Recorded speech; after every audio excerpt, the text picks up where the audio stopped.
The best life involves you playing with cute girls to give them fairy powers. If you don't believe me, then check out this story. We kick things off with our hero in the middle of some spicy activity with his elf slaves, after which we see an older elf girl.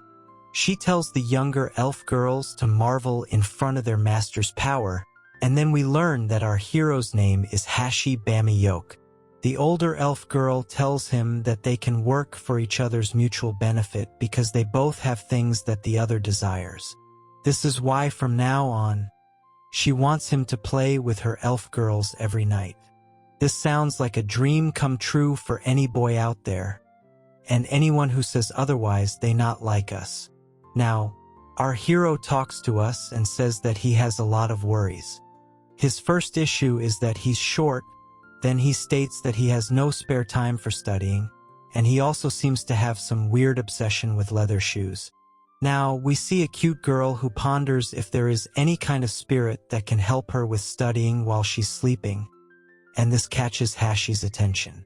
He then tells us that he also needs to regularly play around with girls in the night so that he can fulfill his purpose. He is seen flying around from house to house and eventually enters the room of the same girl we saw earlier. She happens to be a girl from Hashi's class, named Kasaka, and she is fast asleep on her desk. Our hero does not care who the girl is, because she had called upon him while he was near her. Keeping this in mind, he has to play with her, which means that he is going to do her homework. He has to keep things PG for now, but that changes the moment he gets a good look at her. As soon as his eyes fall upon her twin peaks, his intrusive thoughts kick in immediately, and our hero considers becoming a villain. Luckily, before he turns into the diddler, Hashi says he can't play with Kasaka like this and he needs to control his shady intentions. Otherwise, he will never be able to forgive himself. He also mentions that the only acceptable thing for him to do as a naughty dwarf is to help cute girls like Kasaka with her studies. Hashi is so noble over here that you might even confuse him with a demon slayer. Anyway, he goes ahead and completes her homework like a true genius. Of course, this does have an adverse effect on him as he does not get any sleep and it reflects in his daily behavior. The next day in school, we see it in full effect when our hero yawns in class and catches the attention of the other students. Naturally, this also annoys the class teacher, so he whacks Hashi with a rolled-up notebook and asks him if this is the time to be sleeping. This is not a class for Snorlax enthusiasts, so Hashi says sorry for dozing off, but then the teacher asks him for his homework. That's when he realizes that he was so busy doing homework for other girls that he didn't have the time to do his own. Despite the obvious issues, Hashi is still happy to see Kasaka joyfully talking to her friends about finishing her homework while she was asleep. They don't believe her, but she says that it was most definitely the work of a spirit. Our hero reflects upon how he is always ready to help others out, but as he gleefully dreams about his acts, one of the girls from class slams her hand on the desk and calls out his name. Her name is Yamasashi, and she is the class representative, so Hashi asks her if she needs help with anything. However, Yama is not too thrilled to see him forgetting to turn in his homework, so she confronts him about it. He tries to talk his way out of this sudden situation, but Yama is also annoyed by the fact that he has a nonchalant look on his face even when he gets into trouble. Our hero does not know what to do, so he bows down to Yama and says he's sorry. Just like any other man out there, Hashi knows that this is the only thing he can do as of now to calm things down. Plus, there is also the fact that Yama is only looking at him as he is the sole person who does not take his classes seriously. Anyway, she tells him not to bow his head to her, and even blushes as she asks him to focus on being more sincere with his homework. It looks like this girl has some affection towards our hero, but she does not want to overly display it. This causes Hashi to act out, and he tells Yama that it's not like he does not want to do his homework. He knows that he must do something about it, and it leads Yama to ask what is leading to his troubles. Of course, our hero can't really tell her the specifics of it, so he only states that it's an issue out of his control. He also states that he can't tell her what the problem is, and this makes Yama a bit more annoyed. For some reason, she thinks that our hero is a shady creep, but he tells her that's not what he was hinting at. Sadly, the only Olympic game that girls are good at is jumping to conclusions. Yama has had enough of playing around, so she asks Hashi to spill the beans. He pauses once again, and it leads her to state once again that he's ashamed to tell her what the truth is. Hashi maintains that he is not able to reveal the truth of his issues, but this only confirms her suspicions of him being a shady creep. That's exactly what she calls him as she walks away. Yama also states that she should never have worried so much about such a SUS character, and our hero laments his situation. However, it's not like he can do anything about it, so he just accepts his fate. After all, the blood of the spirits run through him and him alone. He compares himself to a leprechaun, because these beings would also go ahead and shine people's shoes in the middle of the night. Back in the day, the people of Europe would call these creatures naughty dwarves, which is where Hashi takes his inspiration from. Of course, there were other spirits as well, such as fairies, sylphs, and countless others. It turns out that these beasts had shifted to the country of Japan in the Meiji period, and had become part of the population since then.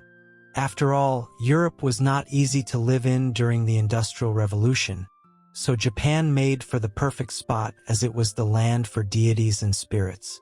As a result of this, the fairies and elves would mix their bloodlines with the humans and leave behind mixed breeds.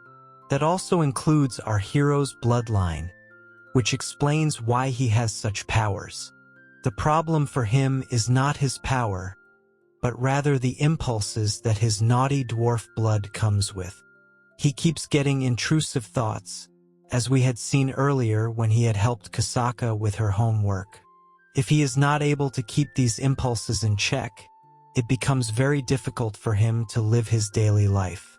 He imagines that his life would be a lot simpler if he did not have to wander around at night, looking for girls to play with. On top of that, there is the problem of him not being able to enter a home unless he is invited to do so. This explains how he was able to enter Kasaka's house, as she had prayed for a spirit to help her with her homework. Now, we see Hashi in the middle of the streets at night, and he laments that he has no one to play with as of now. He does not care who it might be, because he simply wants to play with someone.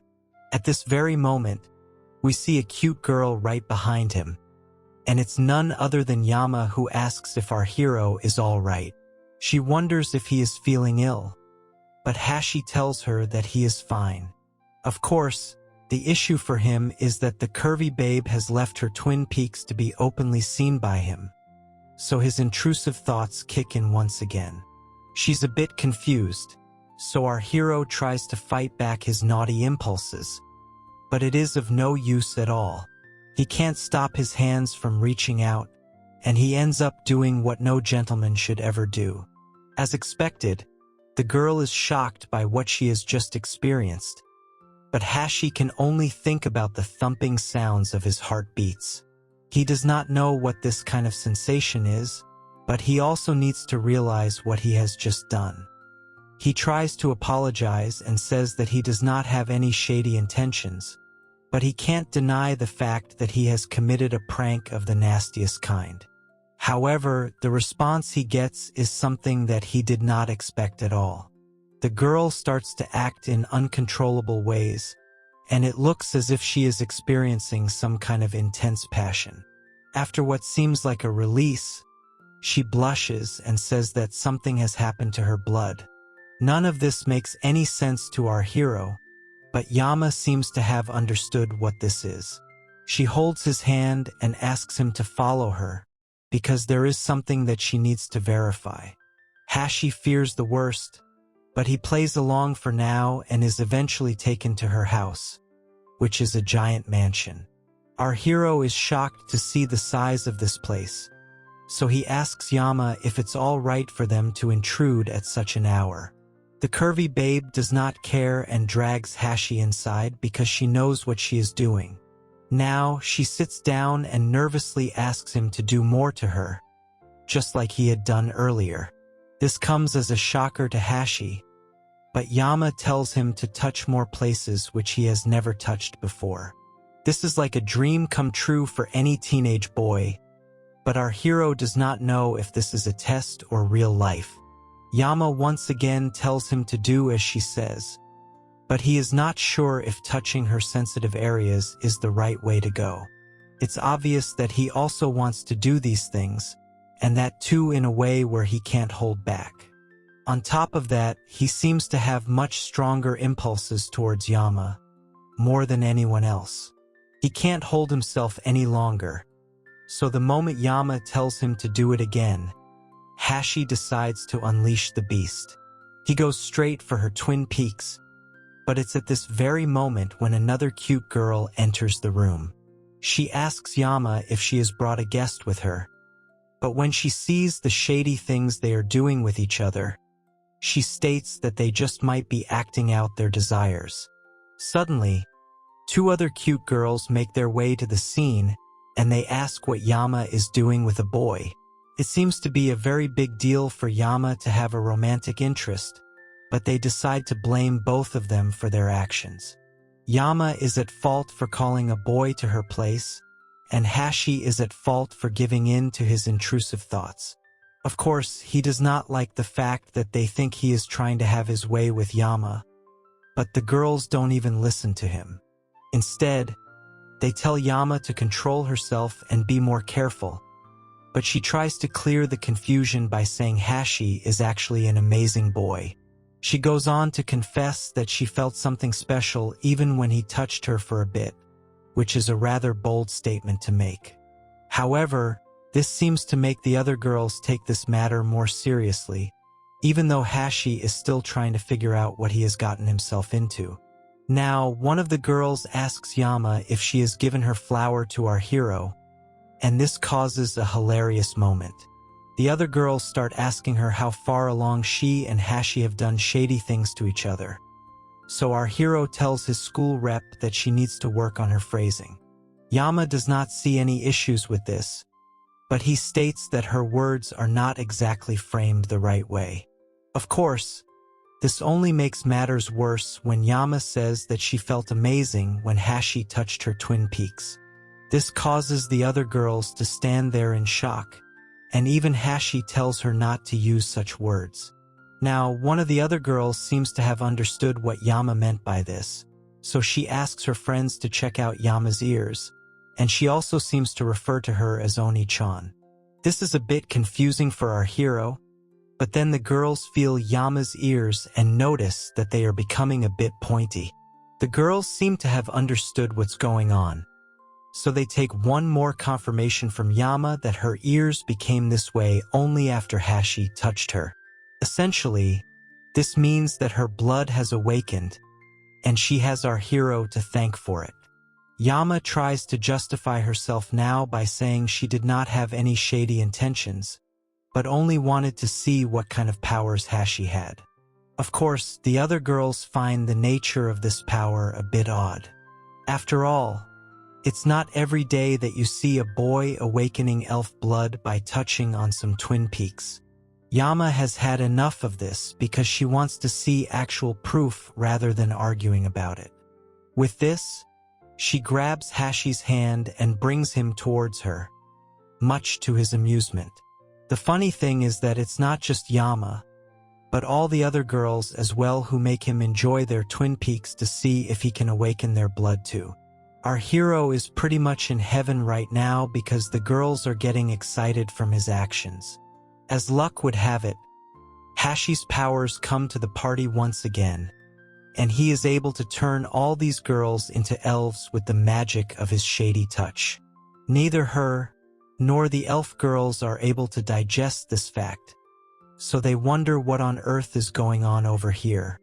Hashi realizes that this is to do with what Yama was saying earlier, but before he can put his mind to it, a sudden surge of energy explodes in front of him. Just like that, we see the older elf girl making an appearance, and her name seems to be Yami. She is the elf queen, and the other girls give her the necessary respect. Now it's time to get down to business, so Yami asks the other girls what they felt when Hashi touched their twin peaks.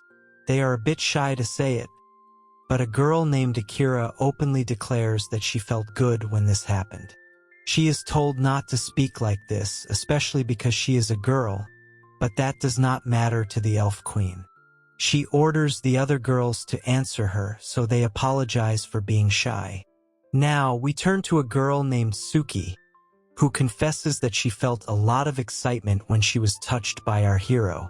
The others also agree with her, and they come to the consensus that none of them would have had pointy ears if they did not feel the passion from Hashi's touch.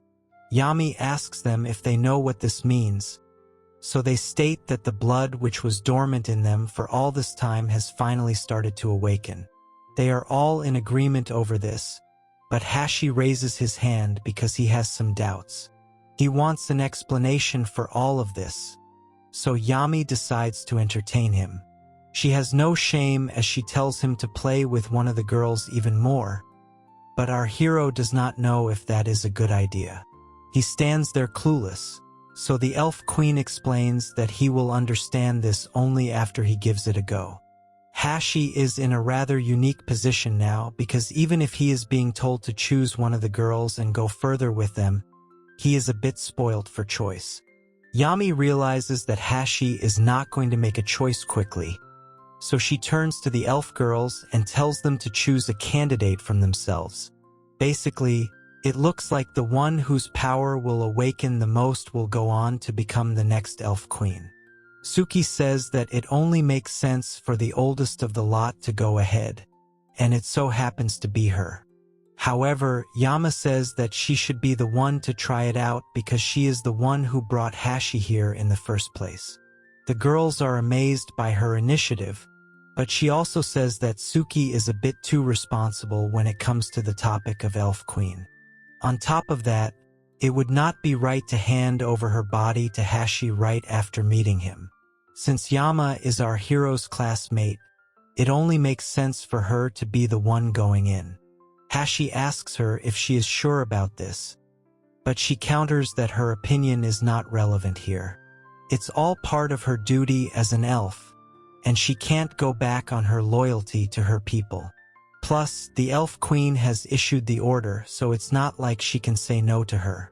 She does not get why Hashi is being so hesitant, so she asks him if he does not like what he sees.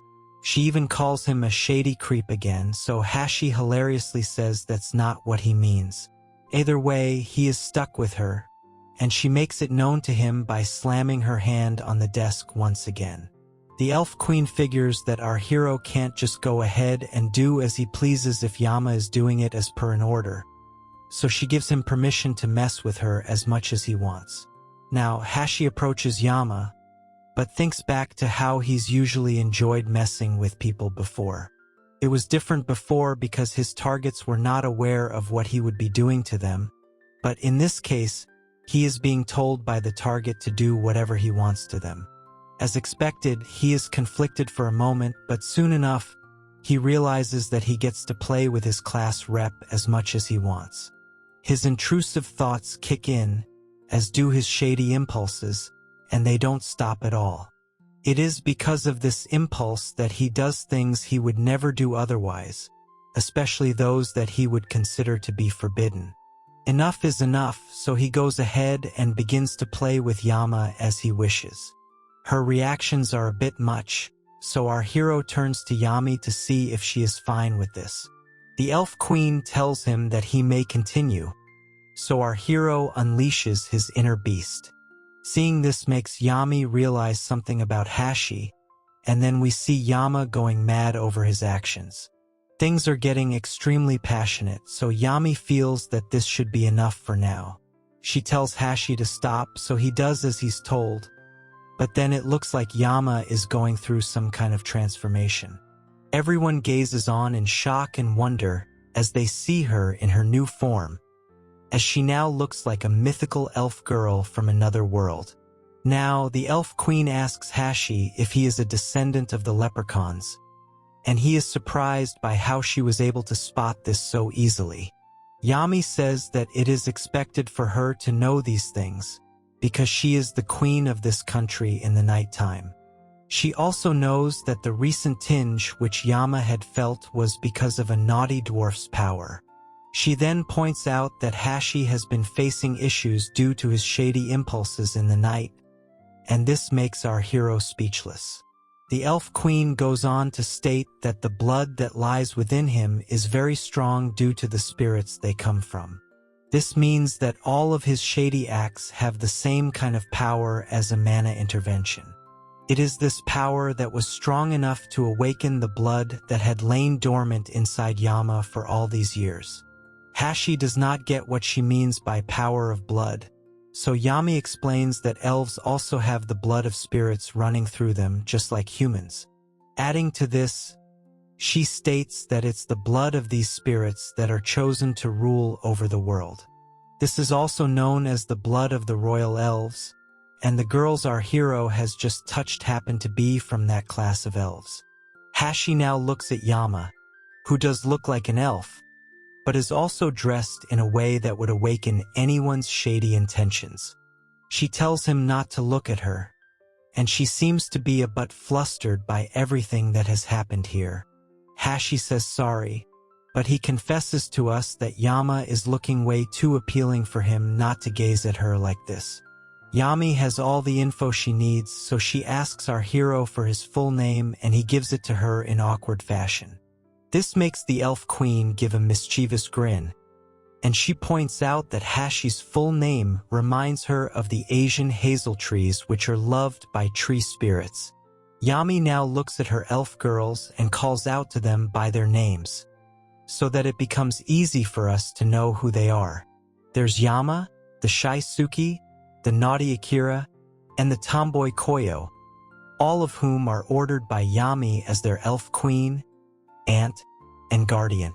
The order is that they will have to let our hero play with them as much as he wants, and it causes quite the reaction. Koyo and Yama are a bit too flustered, but Akira seems to like this order, and Suki is neutral towards it. Hashi asks Yami what is the meaning of all this, but she tells him that this is beneficial for him as well. He does not get this, so the elf queen tells Yama to explain this to Hashi. She states that the queen of elves is also the queen of spirits, so if one of these girls were to awaken their powers and become the next elf queen, then they will be able to remove the naughty impulses that Hashi feels every night. Normally, a teenage boy would object to this, but Hashi knows that he has a very big problem to deal with every night. It all starts to make sense now, and even Yama realizes the reason why our hero was never able to give in his homework was due to the fact that he was acting on his impulses every night. She also confirms that he is short because of his dwarf blood, but at this point it just feels like a cheap shot. However, the class rep says that if she became the elf queen and freed his impulses, then our hero could also gain a few inches in his height. This naturally puts a smile on his face, because it would be great for him to grow taller. Now that everything is set, we move back to the scene we saw at the beginning, where Yami is telling the girls to accept and praise our hero's powers. She then tells Hashi that this arrangement will be of interest to him as well as the elf girls. This is why from now on, for every night, she wants him to play with her girls however he would like. Now, Hashi starts thinking to himself and considers his luck as he now has the permission to enjoy the bodies of his new slave girls in whatever way he likes. This will allow him to control his intrusive thoughts that have been holding him back for so long. Also, if one of these girls awakens her powers, then she can help him get rid of his impulses as well. Also, there's the hope that he might grow a few inches too. With this in mind, Yami asks our hero what he has to say about the plan, so he openly declares that he will do it. As a matter of fact, he's so excited about this that he begs them to allow him to do this task. Now, it's time for the girls to mention how they feel about this. Koyo doesn't know how to put her feelings into words. Akira is very excited to see how Hashi is going to play with her. Suki says that she is pleased to work with our hero from now on, but Yama says that Hashi should not expect her to do the same things she did with him today for every other day. Now that the girls are on board, Yami wants to get down to business as soon as possible. She asks Hashi if he can live in the estate starting tonight. As expected, everyone is shocked to hear this. Now, we shift to the mansion where we see our hero in the shower with Suki. She wants him to do to her what he was doing with Yama, and it presents a tricky situation to him. In order to understand how he got here, we move back in time to when Yami asked him to shift into the house. She gets ready to leave and says that she will contact both of Hashi's parents, so he does not need to explain anything to them. Our hero nods along, and then the elf queen vanishes from plain sight. Now, it's just him and the girls looking at each other in the middle of an awkward silence. Hashi knows this is not an ideal situation, as he is now in the midst of the same girls he is going to do shady things to for a while. Naturally, he is going to feel a bit conscious. Now, all of a sudden, Hashi notices that Yama has turned back to a normal girl again. Not only that, the other girls have also lost their elf ears. This could be because none of the girls have fully awakened their powers yet. So Yama decides to suggest something spicy to our hero.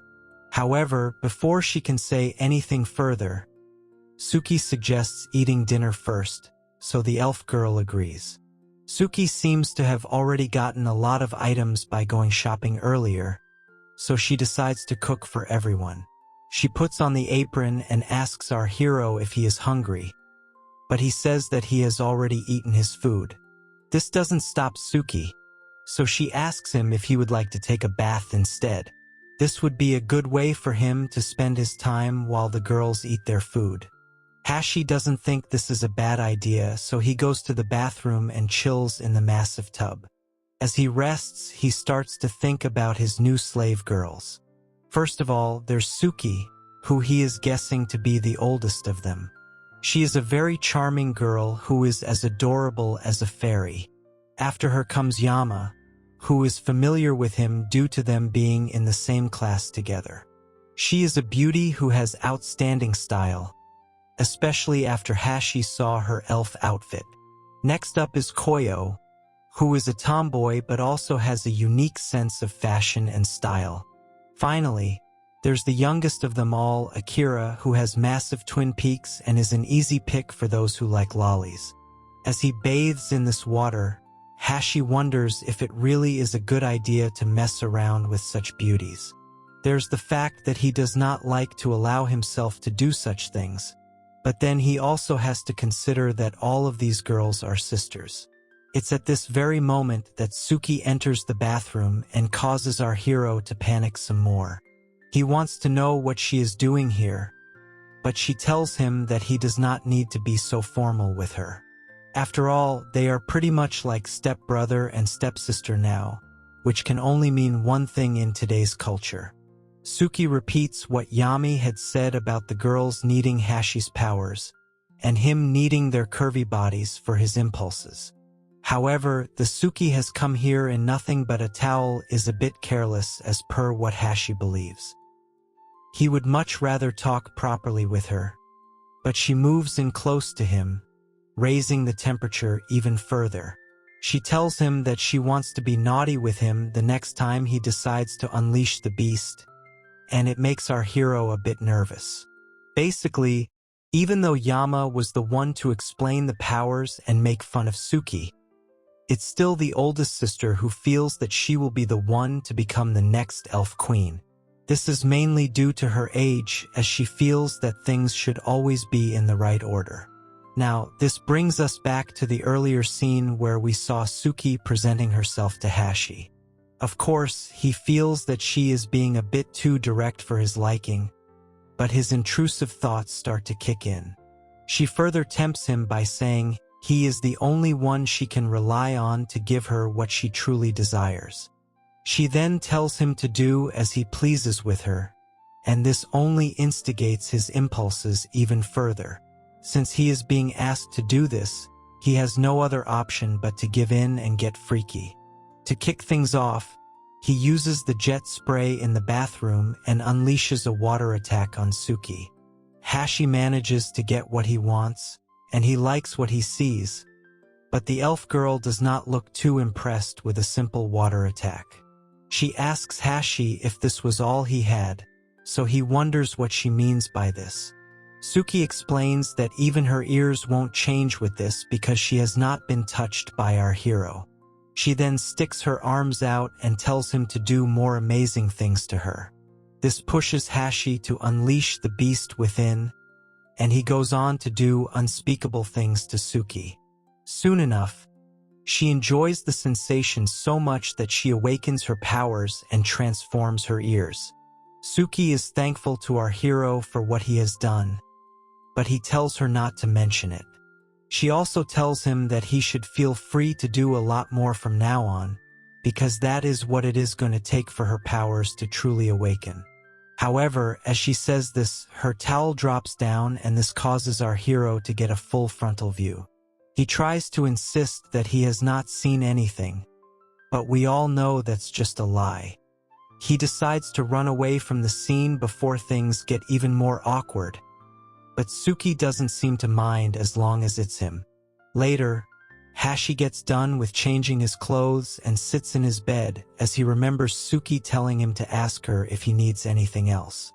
Now, as he takes a look at everything around him, Hashi wonders if this place is a bit too rich for his liking. However, before he can think about anything else, Akira walks into the room with a spicy presentation. She says that she's come here to play, and this only makes things harder for Hashi. We can see that Koyo is also with her, but she is wearing standard pajamas, so it's nothing out of the blue. Koyo tells Akira that she is risking a bit too much with her outfit, but she says that she chose it herself, keeping in mind that she has to please our hero. With that, Akira approaches Hashi and gets on top of him while Koyo watches on in shock and awe. Her twin peaks can't be avoided, and she also says that she was saving them for our hero all this time. Our hero does not know how he will be able to control himself because his intrusive thoughts are everywhere now. He even tells her that the outfit suits her, but Akira is more interested in knowing if her new master is getting excited upon seeing her like this. Now, all of a sudden, Akira asks Hashi if they should go ahead and do it, but he does not seem to get what she means by this. That's when she says that she wants to do with him what adults usually do with each other at night. This causes Koyo to confront the elf girl because she was told that they were coming here to play cards. Of course, this was just a ploy by Akira to have her way with Hashi, but then she says that she is actually here to play cards and not anything else. This makes our hero a bit calmer because he has no issues with such a safe game. Koyo says sorry on behalf of Akira and her clothes, and she asks Hashi to just go along with them. Hashi seems to be cool, but Akira tempts him further by teasing him about her clothes. She states that he must be wanting to see more than what is already being shown to him, and comments that he really is a man by nature. Of course, he counters that he has said no such thing to her, so she bends low to give him a better view. Hashi's mind is going crazy, but when Akira asks him if he wants to see more, he says no. This surprises her because she is the one who's making a move on him. So she tries once again by saying her clothes are a bit too racy to resist. Despite the temptation, Hashi gives it all he's got and says that they are going a bit off topic. This means that Akira has been caught and she can't fool him anymore. This causes her to rethink her stance on Hashi, as she had believed he was just a fool who only had intrusive thoughts running around in his mind. This may be true, but our hero is able to control those thoughts, which makes the elf girl view him in a new light. Hashi is a bit confused, so Akira explains that her true motive with this outfit was to evaluate him. This is more than enough for him to believe that Akira is nothing short of being a devil girl. Koyo is also glad to see that nothing shady has happened, and then she confirms if Akira is done with what she had come here for. If so, then it would be better for Akira to go back to her room. This may be true, but when Akira asks Koyo what she is going to do now, she states that she might just wait here a bit longer. Of course, Akira feels that Koyo is just saying this so that she can get some private time with Hashi, so she teases her about it and says that she should also stay here to make sure Koyo and Hashi don't do anything shady. As expected, Koyo tells her this was not her intention at all, but there's no trusting women these days. With all the drama out of the way, our hero and his two elf slaves now sit together and play a game of old maid with each other. Hashi has to go first, but Akira resumes with her flirty behavior and gets cozy with him. This leads Hashi to get nervous, and then the elf girl says that he should choose the place that works best for him. Koyo finds this a bit weird, so she tells Akira to stop saying such things. Despite this, Akira maintains that all is well, but this is clearly not the case with Hashi. His intrusive thoughts have come to the fore once again, and he laments how he is never able to control his impulses whenever he is up against his slave girls. Akira now pushes our hero to hurry up and not take any more time, so he decides he might as well go for it and act shady with her. He proceeds to reach for Akira's twin peaks and gives her a taste of his inner beast. Of course, things get a bit freaky, but Akira calls our hero a creep for acting on his intrusive thoughts. She did not think that he would actually do shady things to her, but Hashi reasons that she was the one who riled him up in the first place. To his surprise, she even admits to it without any hesitation. Akira wants to continue the game, but Koyo thinks that it would be better if they leave soon. However, she disagrees because she wants Koyo to be played with as well. The tomboy girl gets nervous and says that this was not what they had discussed all this while. At the end of it, Akira comes up with an idea, which is that the loser of the game will have to allow Hashi to do whatever he wants to her. This makes everyone a bit nervous, so Hashi asks what would happen if he loses the game. Akira says that they will just have to go on with their current game if this happens, but basically, a girl has to play with Hashi. Time passes by, and so does the night, which means that we have no idea what went on with the three of them. It's morning time now, and we can see Yama entering Hashi's room to wake him up from his slumber. She wants to ask him something, but she witnesses a shocking sight upon entering the room. It's our hero who is lying in bed with both Akira as well as Koyo, almost as if they had a thrilling night with each other. As expected, Yama can't control her anger and turns into a demon girl as she scolds her other sisters and wakes them up by force. She berates them and asks how shameless they can be to do such lewd things with their master. Akira reasons that she simply fell asleep while playing cards, and Koyo says sorry even though she simply followed Akira here. Since Yama is a bit too mad, Akira decides to put the blame on Hashi by calling him weak. Our hero counters by saying the allure of both Akira as well as Koyo was a bit too much for him to handle, but Yama does not care for any of that and she calls him a fool. Our hero is shocked to see how much Yama is upset with him, so he asks her to wait, but it's of no use as she storms out of the room. Hashi follows after her and asks why she is being so angry about this. She simply asks if he played with Akira and Koya during the night, so he tries to cover for his actions by saying he got swept along by the girls. No matter what he tries to say, it does not have any effect on Yama, because she is not angry at the elf girls, but rather at our hero. Of course, this does not make sense to Hashi, because he was told by the elf queen to play with Yama as well as her sisters.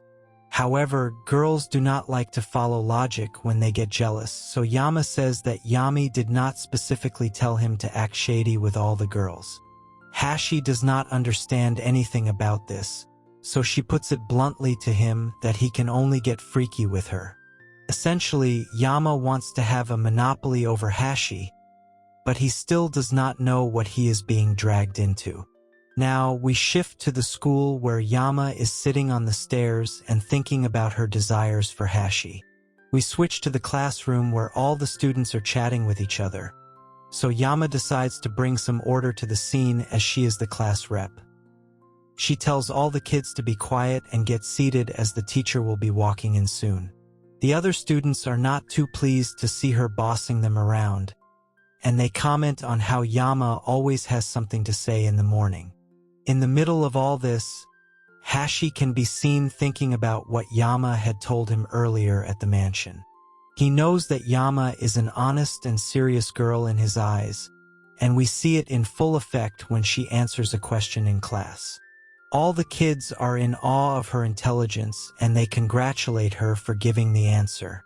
This proves to Hashi that Yama is loved by everyone in their class. As the day progresses, we see the students reporting to Yama as if she is also a teacher and mentor. The day is going about just like any other, but then Yama leaves the class, so Hashi follows after her as he does not want to be left behind. She asks him if he needs anything, but he actually has a lot of praise that he would like to tell her about. Hashi says that he has once again realized how awesome his class rep is. This is because she is diligent and responsible each and every day. It does not affect her much to hear this, because she just thinks that she is doing things the way they should be done. This makes Hashi think for a bit, and then he asks her if this also applies to what she had told him earlier. She does not get what he means, so he reminds her about her encounter with him earlier in the morning. He wants to confirm if she was being serious about him only doing naughty things to her, so she says that it has to be the case if she is to become the next elf queen. This is a bit confusing for Hashi, and then he sees Yama walking in an odd direction. He tells her that this is not the way to the mansion, but she says that it's a part of her daily routine to visit the shrine. Basically, it is the Urudami shrine where she heads straight to the main area and sits down for her prayers. Hashi watches on as Yama prays to the spirits to keep her safe, but he does not understand why a girl like her would be praying to a shrine and its gods. That's when he hears a voice telling him that the ones enshrined here are the ancestors of the Japanese elves. This voice is from none other than the Queen Elf Yami. So our hero is naturally shocked to see her here. Yami says that she is the current queen of the land, so she has to be a priestess to this shrine. The Queen Elf mentions how her ancestors rest here, but Hashi thought that elves would have a different kind of system to honor those who have passed. Yami simply says that one should do in Rome as the Romans do. This was what her ancestors wanted in the first place, and it makes sense to see one of the most sacred places in Japan being used as a sacred ground for the elves. Hashi finally gets it now, but this means that Yama has been visiting her ancestors and parents for each and every day. He feels that she is being a bit too earnest, which does seem a bit suspicious, mainly because it is what a desperate person would do. Now, we move to the mansion during the nighttime where our hero is with his elf girl in bed. She wants him to do naughty things to her, but he feels a bit shy. Yama says that it's fine because she's already studied about this kind of thing before. However, this is not what Hashi meant when he asked her to wait. She becomes a bit restless and asks him why he is acting this way, so he decides to ask her why she is being so desperate. He knows that Suki is the oldest elf girl in the family, so it makes sense for her to become the elf queen. So, it does not make any sense for Yama to be so worried about becoming queen, as she is younger than Suki. Yama says that it's actually the other way around and she wants to become the elf queen mainly because she is the second daughter. Hashi has a clueless look on his face, so Yama tells him to forget whatever it was that Suki may have told him earlier. Basically, ever since they lost their parents, the girls have been raised by Suki as if she was their mother. As it sounds, this is a very big responsibility to bear, especially for a girl as young as Suki. Hashi agrees with her, and then he learns that Suki had once pushed herself to the point where she fainted in front of the other girls. She still can't forgive herself for making her own sister struggle so much up until that point, which is why she wants to make a difference here. Essentially, this may not be a way for her to atone for being ignorant, but she does want to take the burden off Suki, which is why she feels that she should be the one to become the next elf queen. This is why she goes to the shrine every day and tries to be a role model for everyone around her. If she is able to become the ideal elf girl, then she can ask all her other sisters to let her become the elf queen. She wants to succeed Yami for this very reason and has taken this responsibility upon herself. Now that she has explained herself to Hashi, Yama lies down on the bed and tells him to hurry up if he gets what she means. She has already resolved herself, so our hero is free to do whatever he wants to her. This line makes him interested because every boy out there would love to get the free license with a girl like Yama. She then assumes a flirty pose and tells him that he can do all the lewd stuff he wants. Basically, he should help her the same way he helped her yesterday with all his shady intentions. As a matter of fact, she makes a cute face and says that she wants even more than what he did last time. She reasons that even Hashi's desires must have piled up by now, so his inner beast must be striving to unleash itself. The need of the hour hits our hero harder than anything else, so he awakens his shady intentions and gets down to business right away. She clearly seems to be liking what he's doing, so she tells him to continue with his intrusive thoughts. A few minutes pass by and Yama is at her wit's end, but her ears have still not turned into elf ears. Her body is reacting the right way and they've done a lot of shady stuff, so none of this makes any sense. This leads Hashi to figure that if he does the same things that he did last time, then it will not do him or Yama any good. The elf girl says that her body might have gotten used to all the sensation from these touches, but Hashi argues that he's done a bit more than what he did yesterday. The awakening is not happening at all, so Yama decides to bear it all and she demands Hashi to do more amazing things to her. Our hero asks her to be a bit modest at least, but she says that she has to become the queen elf, no matter what the cost may be. She wants him to continue, so our hero also decides there's no point in holding back now. An intense session follows, and it looks like Hashi has done the trick, but he says that he's not finished with Yama yet. He goes on to give quite the performance, and it leads to Yama turning into her elf form again. Our hero believes that she has become queen now, but she says that she has only awakened as an elf as of now. She is yet to achieve queen status, which means that she needs Hashi to do more shady things to her. Our hero can't believe that he'll need to do more, but she says that he has to continue, especially after doing so much to her already. It looks like Yama can't get enough of Hashi, so she keeps him awake all night long. After an endless session of unspeakable acts that happen over a period of time, we move to another fine day in school where classes are underway. Both Yama and Hashi are here attending their classes, but the moment the bell rings, the elf girl tells her lover boy to rush home with her so that they can pick up from where they left off.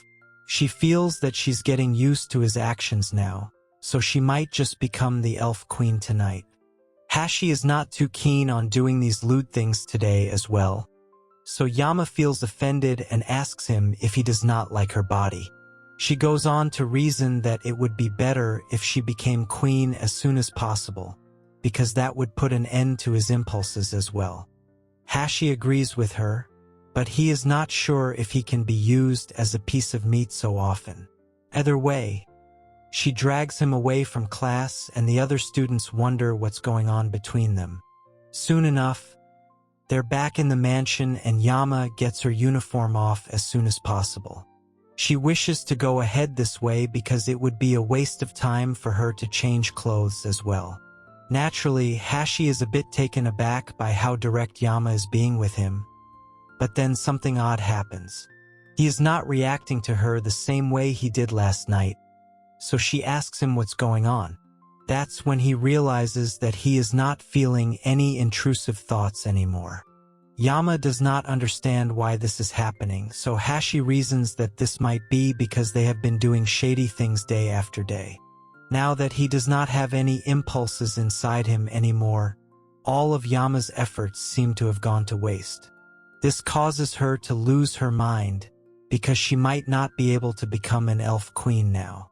Now, we're back in class where we see both Yama and Hashi sitting next to each other, but not saying anything at all, probably because they have just been in an awkward situation. One of the girls in class asks Yama if something has happened between her and our hero, but she says that all is well. Now, we move to a flashback to see what exactly went down after our hero had performance anxiety. Yama confronts him over not excited anymore, and she asks if he does not have the drive to do shady things to her anymore. He confirms her worst fears, so she asks him if he's gotten tired of her. Of course, Hashi tries to calm her down by saying this is not the case. He then states that it could be because his impulses can't keep up with her. This leads Yama to figure out that it might be because of mana, especially because of what the Queen Elf said. Basically, since Hashi's intrusive thoughts and shady acts are like a form of mana interference, it might have gotten drained because she has been asking for it every day. Now that she has understood the cause of our hero's performance anxiety, she says sorry to him. He asks her why she is apologizing for it because he is the one who was brought here to fulfill his role. He then says sorry to her for being useless, which causes Yama to feel bad. She screams and says that Hashi has got it wrong and she is the one who should be taking the blame. This leads to another argument between the couple, and it causes a hilarious scene. With so many other girls to play with, how exactly is our hero going to tackle his performance anxiety? Can he awaken his intrusive thoughts once again?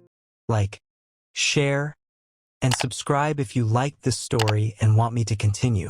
If this video hits 50,000 views, then I'll cover part 2 for sure.